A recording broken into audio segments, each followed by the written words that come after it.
একটি শক্তিশালী বক্স থেকে আপনাদেরকে দেখাবো একটি পার্টিশন থেকে আরেকটি পার্টিশনে কিভাবে রেল ক্রসিং করানো হয়। এই যে দেখতে পাচ্ছেন এটা সরাসরি লাইন, কিন্তু এটা কিন্তু সরাসরি না। এদিকে হল্ট স্টেশন আর এদিকে হচ্ছে চুয়াডাঙ্গা স্টেশন। যখন এই হল্ট স্টেশন থেকে যখন ট্রেনটি এই চুয়াডাঙ্গা স্টেশনের দিকে যাবে, তখন এই পার্টিশনটা এই পার্টিশনটা এমন ফাঁকাই থাকবে, এই পার্টিশনটা এমন ফাঁকা থাকবে। যখন রেল এটা ক্লিয়ার করাই আছে, আর এই পার্টিশনটা যখন এইদিকে আছে তখন এই যে সোজা চলে যাবে এই চুয়াডাঙ্গার দিকে।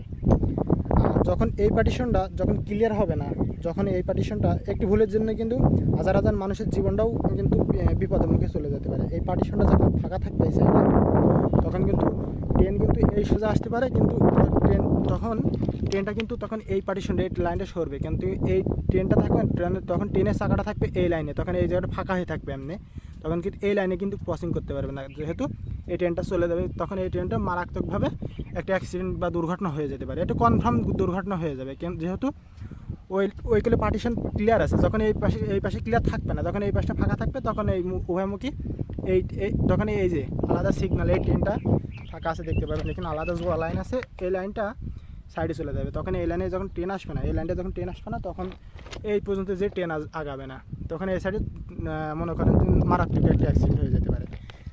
একটা শক্তিশালী বক্সের মাধ্যমে মারাত্মক একটা ঝুঁকি থেকে বিপদও উদ্ধার করতে পারে, বিপদও ঘটে যেতে পারে। তো এটার জন্য আপনার যারা সিগন্যাল লাইন আছে তারা সব সময় অলওয়েজ টাইম এটার জন্য সতর্ক থাকে। তো এই ছিল আমাদের মূলত উদ্দেশ্য ভিডিওটা বানানোর জন্য।